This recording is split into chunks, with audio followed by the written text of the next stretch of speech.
So this video is to show you how to get a best fit line from data that you collected in class. We will be using the graphical analysis that is licensed to Oakton College here.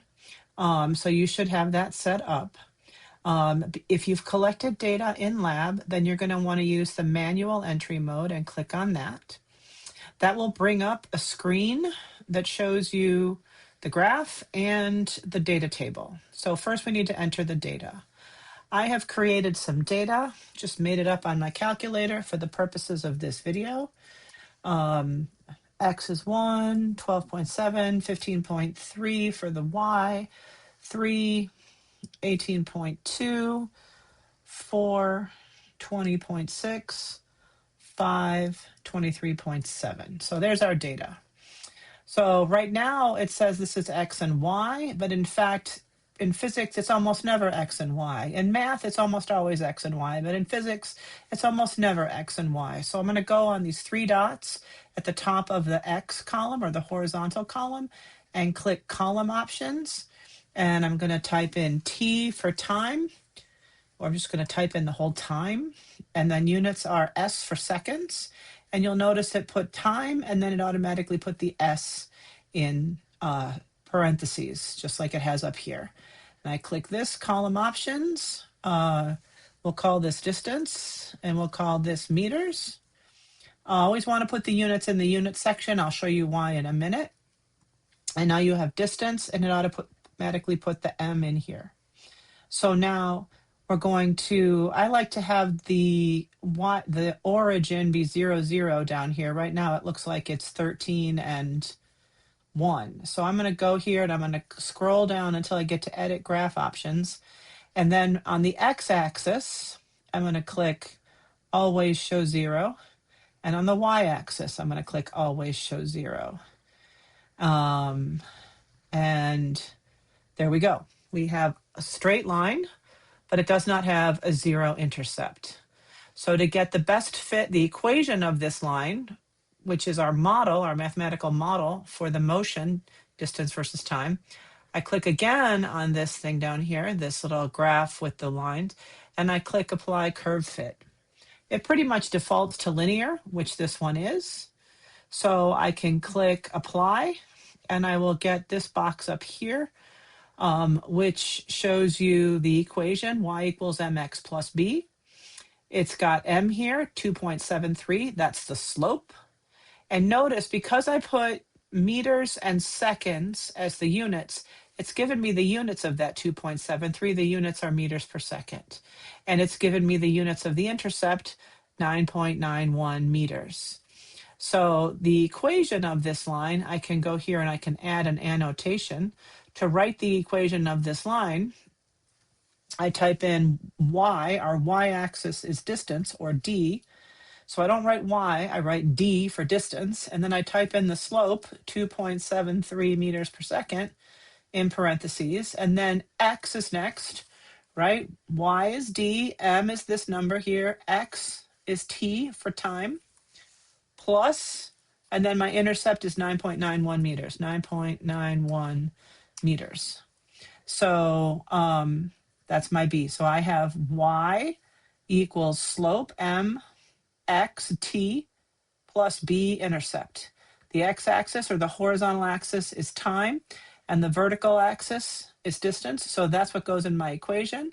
I now have the best fit information, and I have an annotation that shows me this is the equation of the line. And then I can screenshot this if I want to, put it in my graph. I can save it and print it and attach it to my lab, whatever you want to do. This is ready to be handed in. Make sure that when you do a graph on the computer makes the line and it shows all this information here in terms of the intercept and the slope and the equation. Okay. Now I want to show you a new, let's do a quadratic. So I'm going to go up here to Untitled, open. I don't need to save this. And I'm back to this entry here, and I can click manual entry. I get this again. I'm going to retype in a different set of numbers, 1, 5.2, 2, 20.6, 3, 47, 4, 83, 5, 135. Did I do that right? Yep.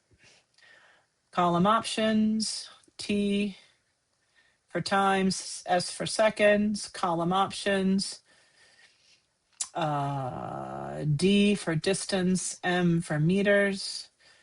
And then I've got this plotted. I'm going to go back, same thing, edit graph options, always show 0, always show 0. And then I've got a parabola here. And so when I want a best fit line, add equation, add curve fit, it's not linear. You can tell that this doesn't fit. So I can go here. I can create a custom fit if I want to. And let's say I want to do that. Let's say I create a custom fit.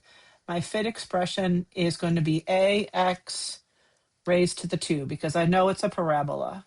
And so I'm just going to write parabola here. And I click apply. And it fits a parabola that goes through the origin and it gives me the A. So in this case, my fit looks like, where's the annotate? Here's annotate, add annotation. I don't want to zero, it won't move yet. Okay, it won't move until I finish it. So Y is distance, D is 5.35, 5.35.